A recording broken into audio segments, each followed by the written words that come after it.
From the Library of Congress in Washington, D.C.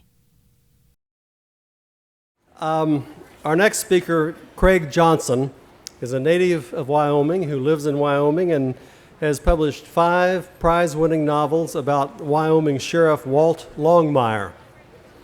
His recent novel, Another Man's Moccasins, won the Western Writers of America's Spur Award for Novel of the Year last year and was named the Mountains and Plains Book of the Year.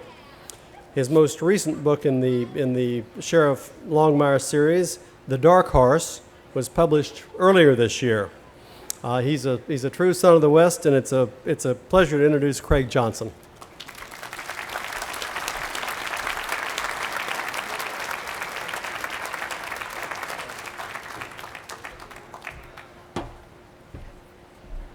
Hello. My name is Craig Johnson. I'm from Ucross, Wyoming, population 25. So there are more people in this tent than there are in my county. And it's nice to be here. We call it the crown jewel of the UCLA area, Ucross. It's UCLA for Ucross, Claremont, Lire, and Arvada. Those are the little towns that string out across the Powder River country like that. And so I wanted to say thanks to everybody. I wanted to say thanks to of course, the Library of Congress, and everybody that took place putting together the National Book Festival. This is quite an honor for a guy from a town of 25. It's 23 this weekend because my wife and I are here. And we're just excited to be anywhere where, we don't know somebody like that. And I have to be honest, when I was being courted, by the National Book Festival, the woman that was talking to me on the phone, she said, "Well, Mr. Johnson, we have over 100,000 people that come, to the National Book Festival." And I paused for a second, and I think she thought that was a moment of reticence on my part or something. And she said, "That's a lot of people, Mr. Johnson." I said, "Yes, ma'am, that's a fifth of my state, actually." So I'd like to start you off with a quick story like that, just because I like to hear you laugh like that. I have to admit like that. I was when my first book, The Cold Dish, came out. It was Viking Penguin came out with it like that, and it was a book about a sheriff, in Wyoming like that, and had a lot to do with the Northern Cheyenne tribes like that, and it's a white county on the border there like that. And what happened was my first book came out, and I started getting emails from different groups and different people like that. And I got this one email from a library over in Meeteetse, which is a town of 351, which is a pretty good-sized town in Wyoming. And it was from a woman by the name of Diana Chapman, and she was the librarian for the library there. And she said, we read your first book, The Cold Dish. We really love it, and we would love to have you come over and do an event at our library like that. And I wrote her back and I said, "Well, I'd be delighted to do an event at your library like that." And she wrote me back once again really quick and said, "I just want you to know that we're just a little branch library out of Cody, and we don't have a whole lot of money for honorariums or anything like that." And so I wrote her back like that, and I said, "Once you reach a certain level of literary notoriety, you really can't negotiate your honorarium like that." And I said, "Mine's the same as it's always been, a 6-pack of Rainier beer, cans preferred." It was the fastest response from a library I've ever received. Consequently, I had an unwritten rule basically with all of the libraries in Wyoming, so that whenever I would do a library event, my honorarium was a 6-pack of Rainier beer, cans preferred. And consequently also, I have not bought beer in 5 years. I was over there for an event here just last year, like that, doing the event, and I was getting ready to come back across a small section of Route 30, like that, which cuts across the Red Desert, which is relatively famous because it has the Wyoming Mummy, which was where a shut-down motel, like that, they actually found the proprietor of the motel in there, and he'd been dead for 2 years, like that. On that note, like that, I was driving my wife's car, like that, and the rancher that I was staying with, he said, "Well, be careful," because he says those detachment 3 HPs, they're really bad, the highway patrol are, and they love to write tickets like hotcakes, so be careful on your way back across there. Don't break the speed limit by too much. Like that. And so I took off out of there, and I'm driving my wife's car, and my truck won't go the speed limit, so I don't have to worry about that like that. But I'm driving her car like that, and you know what it's like for those of you who've driven in the West, I mean, your foot just, you don't see another car for about 30, 40 minutes. Your foot just automatically starts going down a little faster and a little faster. So I'm whizzing along there on Route 30 like that, and I pop over a hill. I haven't seen another car in 40 minutes. Finally, I see another car going in the other direction. And I'm like, look, a car. And then the light bar came on that car. And I pulled over to the side of the road because I, had experiences in law enforcement. And I pulled over to the side of the road there, and I pull out my license and registration. I've got them hanging out the window, for him like that by the time he gets there. And this black Charger, comes around, circles around behind me and pulls up behind. And he's all bristling, with antenna and laser and radar and everything like this. And so he gets out of the car and he comes walking up like that. And he's a young guy, about 30. And I didn't used to call guys who were 30 young, but now I do. And he gets up to the car like that, and he's got the license and registration, stand there waiting for him. Like, he takes the license and the registration like that, and he looks at it and he looks at me and he says, "Do you know how fast you were going?" And I'm always amused by that question because I always think, if you guess right, do you still get the ticket? I haven't tested it yet like that, but I think the answer is probably no. So anyway, like he looks at my license and registration. I said, well, I thought, I'll hedge my bets like that. And I said, I think I was about 7 or 8 miles over the speed limit. And he looks down at me like it, and he goes, "No, Mr. Johnson, you were about 17 miles over the speed limit." Like that. And I'm like, I'm not going to talk my way out of this one like that. And about the time I thought that, he looked down at my driver's license, and he looked at me. He looked at my driver's license again. He looked at me and he said, "I read your books, Mr. Johnson." And I look over at my wife and I go, "This could go either way." And he said, "No, I was a patrolman in Indianapolis. Like, and I moved out here about 3 years ago." Like, and he says, "Now you have some experiences too, don't you?" And I said, "Yeah, we did." And we had this nice, wonderful conversation for about 3 or 4 minutes. And throughout this entire 3 to 4 minute conversation, I am fully aware he is still holding my license and my registration. We get to a small lull in the conversation like that, and he looks at me and he says, "I'll be back in just a minute." And he turns and he walks away like that, And my wife, my lovely redheaded wife from New England, like that, is sitting there in the seat by me. The window is down. He gets 2 steps away from the door, and she says, "Well, that was a nice conversation. You'd have to be a real dick to give you a ticket now."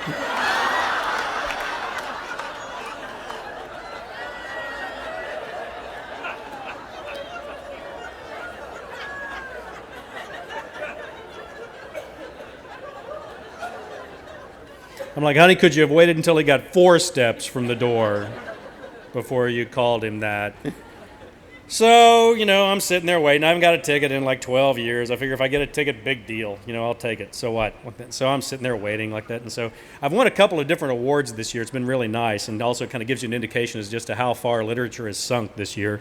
But he comes back up after about 3 or 4 minutes again like that, and he comes back up to the car door there like that. And he looks at me like that, and I'll never forget the words because they were better than any award ceremony I'll ever have in my entire life. He hands me the blue warning ticket, and he says, "We wish you'd slow down, Mr. Johnson. We'd like to get some more books out of you."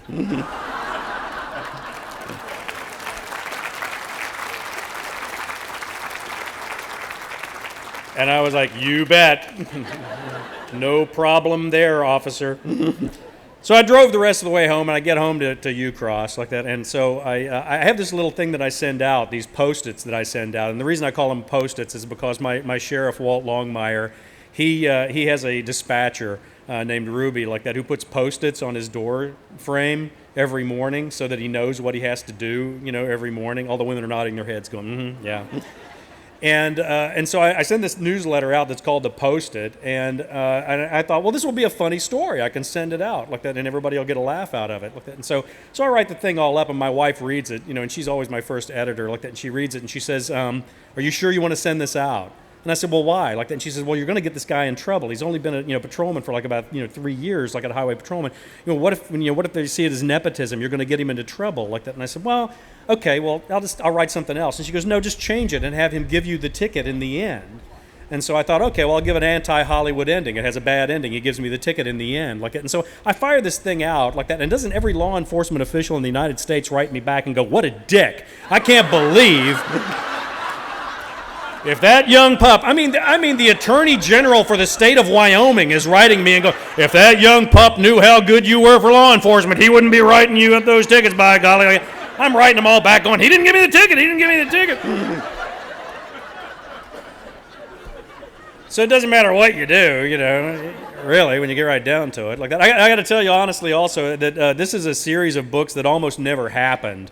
because one of the things that kicked the whole thing off was I really wanted to use a character that was very emblematic of Western justice. And I thought, okay, well, new sheriff in town. There's got to be a sheriff like that, so I'll use the sheriff character. And there was only one problem, and that was that I knew absolutely nothing about being a sheriff.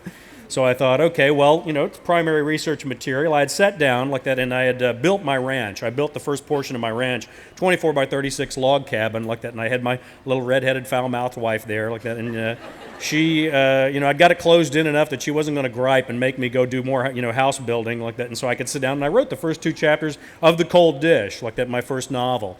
And rapidly discovered I knew nothing about being a sheriff. So I thought, okay, well, I'm going to drive the 18 miles in, and I'm going to go find a sheriff like that to talk to. So I drove into Buffalo, like that, which is Johnson County seat. I go in. This is pre-9/11 days like that. So there's no bulletproof glass. There's no computer rooms. There's nothing like that. There's a wood counter, and then there's a doorway open down the hall with a guy with his boots up, on the desk down there like that. And so I walk in like that, and I knock on the counter there like that. And this guy goes, "What?" And I said, "Hey, Sheriff, could I talk to you for a minute?" Like, and he comes out. This fellow by the name of Larry Kirkpatrick, really wonderful guy. He'd been the sheriff there for about 12 years. I'm looking at him, trying to judge, because I want a seasoned guy. I don't want a 6-week wonder. I'm looking at him, and I'm thinking, okay, yeah, this guy's about right. Like, and so he says, "Well, come on back to my office." Like, and I go back in his office, and I look, and there are bookshelves in his office. And I don't mean to break the news to you guys, but not all sheriffs have bookshelves in their offices. So I go in there, and I'm thinking, okay, well, maybe I can talk him into this. And I said, "My name is Craig Johnson. I've got a little ranch out near Ucross, and I'm writing this novel about a Wyoming sheriff, and I was wondering if you'd be willing to vet the chapters, if you'd be willing to go through and kind of make sure, procedurally, if it all makes kind of sense, as far as the sheriffing is concerned." And he said, "Well, I've never done anything like that before." Like that. And I said, "Well, I'm not really looking to you for literary criticism. I'm looking to you, for the procedural aspects." And he said, "Well, yeah, I'd be willing to try it. I'd be willing to take a shot at, at reading it and seeing what I could do like that." And so I was so relieved. I walked out of that office and I went back to the ranch and added on to my house. And then I built a shop. And then I built corrals and fences, and I built a barn, and I did all this. And what happened was I opened up that third drawer down on the right-hand side, and those 2 lonely little chapters were looking up at me, and almost 10 years had gone by. So I pulled those 2 lonely little chapters out, and I reread them. And I looked at them, and lo and behold, in 10 years, I had not learned a damn thing about being a sheriff, And so I thought, this is going to be really embarrassing. I'm going to have to go back in. I'm going to have to reintroduce myself to this sheriff, and start all over again. And I knew he was still the sheriff because I'd voted for him 3 times. And so I hadn't, girded my loins to the point where I was, willing to go in there and talk with him like that. But I did have to go put gas in my truck. So I go into Buffalo, I'm sitting there at the Texaco station, putting gas in my truck. And across the pump island, this cruiser pulls in beside me. And this guy gets out. And he drops his sunglasses down, and he tips his hat back like this, and folds his arms and looks at me from across the pump island. And it was a look that I recognized. It was one of those looks that said, "What did I arrest you for, and when was it?" And so I look at him, and I hang up the gas pump, and I thought, this is going to be even more embarrassing than I thought because it's going to be in public. And so I hung up the gas pump, and I stepped across and stuck out my hand, and I said, "Sheriff Kirkpatrick, you're not going to remember me." And he looks at me, and he says, "Your name is Craig Johnson. You're the one that lives in Ucross, Wyoming, and you're the one that's writing a mystery novel about a Wyoming sheriff." This was a 5-minute conversation from almost 10 years previous. And I looked at him and I said, "That is absolutely amazing." And he looked back at me and he goes, yeah, this novel, it's going kind of slow."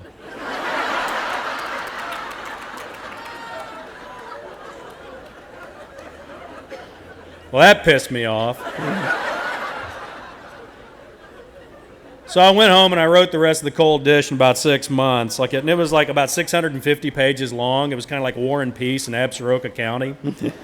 and I kind of had to cut it down a little bit like that. But Larry helped me like that, and he would read the chapters as I would go along. And I got to about chapter 4, and I'm having coffee one morning, Judy and I are, and all of a sudden I hear the sirens, and I see the lights coming up the ranch road like that, and all of a sudden this cruiser comes sliding to a stop right there in front of the house. So I walk out on the front porch with my cup of coffee, and I walk out there, and Larry, raises up out of there, and he looks up at me, and he says, "I know who did it."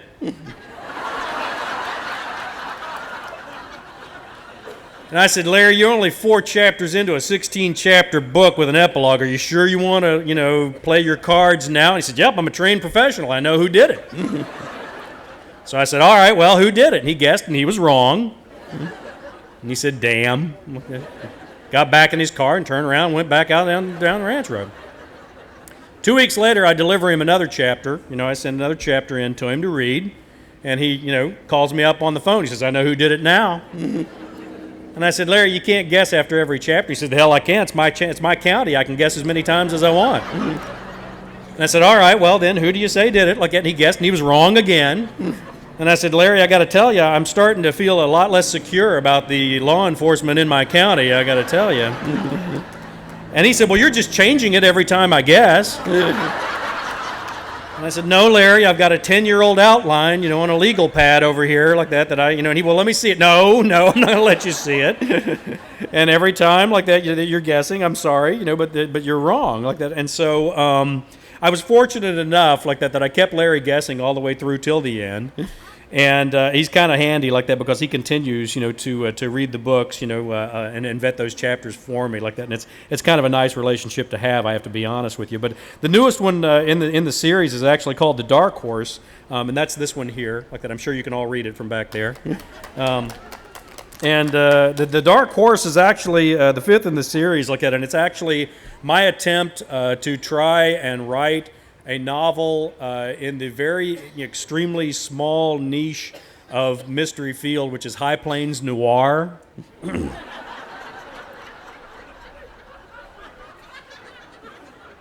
a matter of fact, this might be about it as far as that niche is concerned. Like that. But it actually started, most of my novels start off, with some sort of, they're absolutely humorless, I can assure you. But my novels, they start out with, usually it's a newspaper article. Something will spark my interest like that, and I'll think, well, that's a good story. Maybe I can use that. And then it's just going to make some sort of cultural commentary or social commentary, through the novel. And what had happened was there was an individual who came to my notice actually through a newspaper article, and I'm happy to say that with all the Washington Post stuff around here these days, and they served us breakfast this morning, so I owe them already. But they actually what happened was I read this article, and it was about this individual who had bought a large ranch in western Nebraska and had basically cut everybody off from their right-of-ways and filed on people's water rights and all this kind of stuff, and very rapidly became the most hated man in western Nebraska, which I guess is a most sought-after title, as a matter of fact, like that.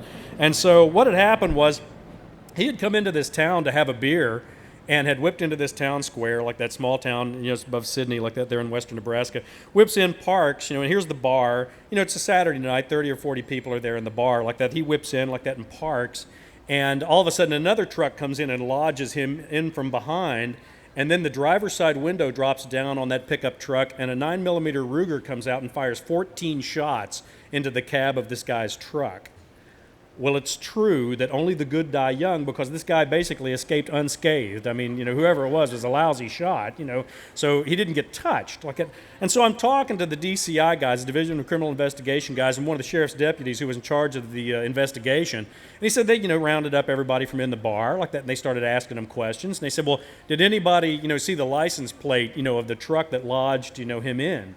Well, no, nobody saw the license plate that lodged, the truck that lodged him in, which is not unusual because if you're not trained to look for that immediately, it might be something that you slip by.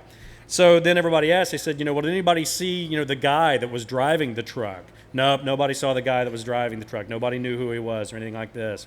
You're starting to see a pattern here, aren't you? Anybody see what color the truck was? Nope, nobody saw what color the truck was. Nobody saw anything like that. And so they said that, whenever the shooting started, the first thing they did was everybody dove underneath the pool table to try and stay safe. And the sheriff's deputy from over in Nebraska looks at me and he says, Craig, that must be the biggest damn pool table in all of Nebraska. He said, because that night there were 20 or 30 people, underneath it, like that, definitely trying to keep from getting shot, like that. And so what I did was I actually took that instance like that, and a number of, I guess weeks later, this individual actually turned up dead. And they were doing some questioning with the local people, and they asked the woman who lived next door. They said, did you hear anything? Nope, didn't hear anything. Did you see anything? Nope, didn't see anything. I half expected her to say she was hiding under the pool table at the time, like that.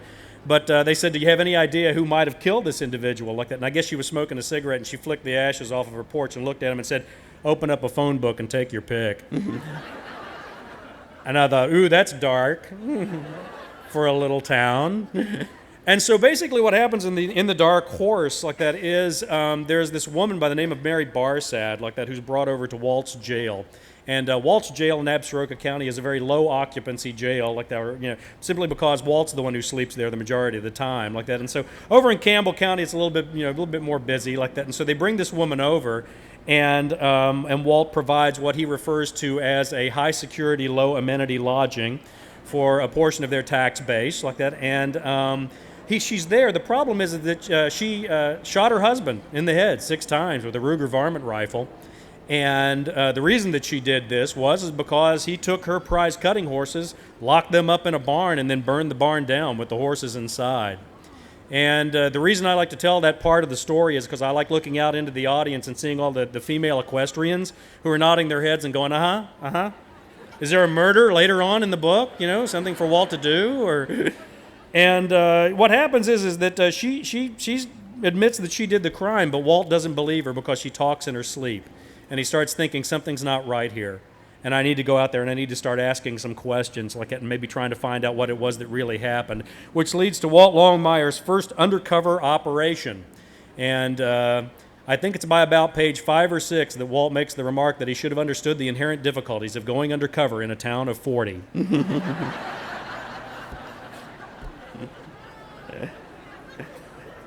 And at that point, I'm going to shut up like that because I will keep talking until they bring a hook out here and drag me off like that. And I realize that we only have about 8 minutes for questions. And since questions are one of my favorite portions like that, I want to stop at this point and allow you guys to ask some questions. So feel free, now's your chance.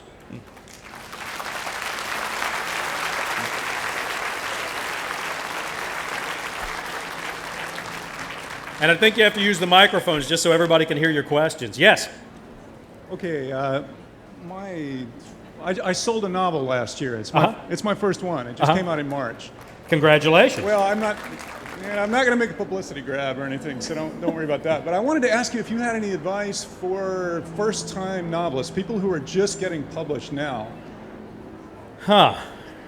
I mean, everybody wants me to set up on Twitter and Facebook. And yeah, you know what? The first thing, and, whenever in doubt, I always go to Lyndon Baines Johnson, like that. Never turn down an opportunity for a free meal or a chance to go to the bathroom. And I think as a novelist, I mean, I don't know what genre you write in or like that, what type of novel you write. It's a mystery. Is it? Okay. Mystery. I think the biggest thing for me like that is always, to try and keep the books as real as possible. I mean, I never want to write a book where Walt's on a cruise ship or something like that. I always feel like, whenever I'm writing the books, I want to make sure that I'm dealing with something that's, within the culture and in the society that, that I'm used to. Like that. And so for me, it's just a question of trying to keep it real and not looking for plot devices or clever, twists of plot. I think it was Voltaire that said, clever ideas come and go like that. But I think one of the big things for me is it's always going to come down to the characters. It's always going to come down to the people in the books.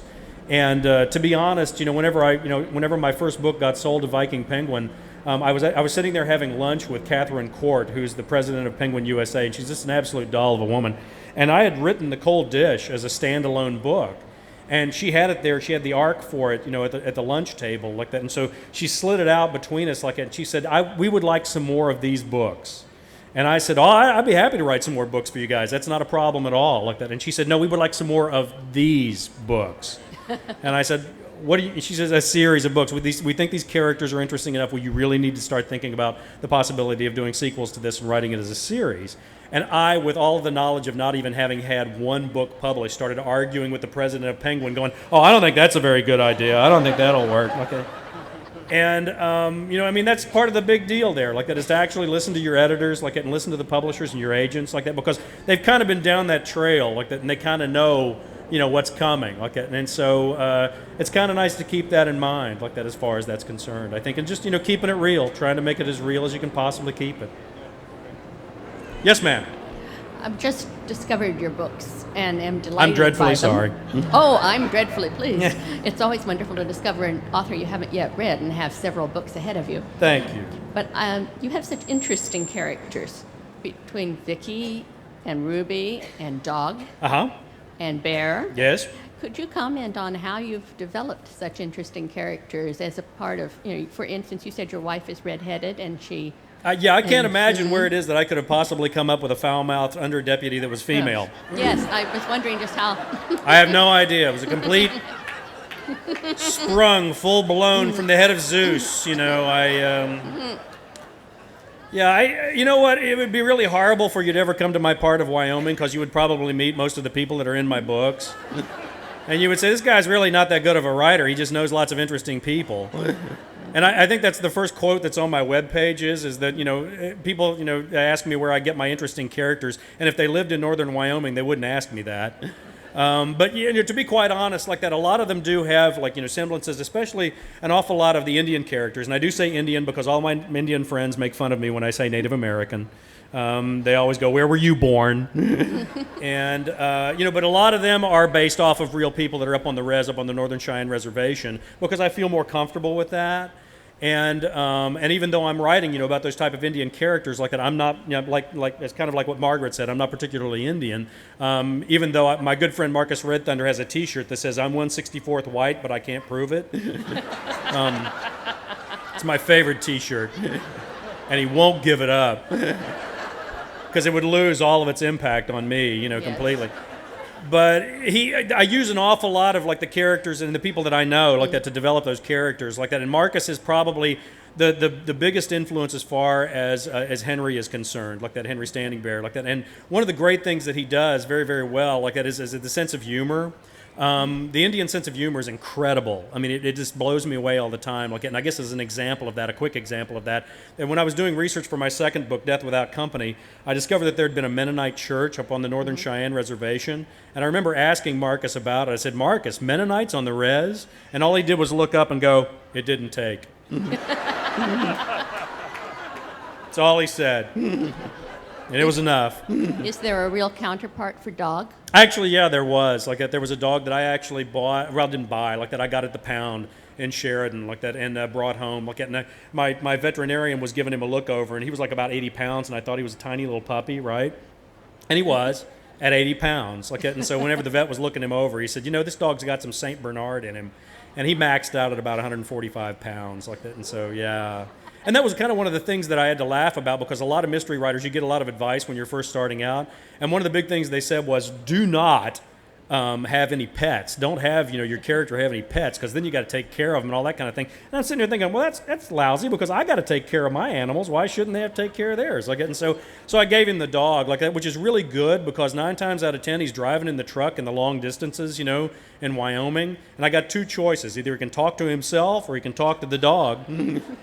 And in this book, I actually got to use one of my favorite lines in the sense that Walt gets out of the truck and he turns back and he looks at the dog and he says, don't play with the radio. And he gets a couple of steps away and he says to himself, it was kind of our joke. He knew he could play with the radio if he wanted to. Yes, ma'am. Yes, I wanted to know what influenced you to be a writer. Was it some event, a passion? What? You know, my father says I come from a long line of bullshitters. I'm just the first one to be smart enough to write them down. But my mother is the storyteller in the family, like that. And I think that, you know, one thing I learned very rapidly, I mean, those of you who ranch like that or farm or anything like that, you know just how much free time in your mind you might have, you know, while you're shoveling shit at the barn, you know. And I think that, you know, a lot of times, like that, one of the things that you learn when you're doing, because I did construction, I did a lot of different jobs, and ranching and all of that, like that. And I think one of the things you learn very quickly is that in the West and anywhere else, like that, they're valuable traits like that people have. Like that, somebody who can rebuild a small block motor, that's a valuable trait. Somebody who can, like, you know, stitch up a star quilt, like, or cook a good meal, like that, that's a valuable trait. It's a valuable commodity. Somebody who can tell a story, that's a valuable commodity. I mean, I've been stuck on lineman camps like that for 3 days with a guy whose only vocabulary was, yep, nope. That's a long 3 days, you know. Like that, and so then you get up there with somebody who can tell stories like that, and it just becomes a wonderful thing. And I think that it was kind of just a natural progression to go from telling stories to writing stories, you know, and to not let, you know, my formal education in writing get in the way of actually being able to do that. And so I think that, you know, that was one of the things that helped like that. And then I think I also came from a family of readers. We had stacks of books everywhere like that, and I have stacks of books everywhere. My idea of hell is to be caught somewhere without a book. You know, I want them, you know, I want them like in the side, in the books, in the bookshelves, in the center console of my truck, in my tack shed. I've got a whole stack of books, that I can, pluck one out if I'm waiting, for the horse trough to refill, like that. I mean, I got to have books with me wherever I am, like that, and it's important to me, and I think that was just a progression of that, I believe. Somebody else was over here like that, but I guess they ran off like that. So, I did? I answered your question? Wow. I'm actually out of time like that, so I guess I can't answer any more questions like that. So thank you very much for having me.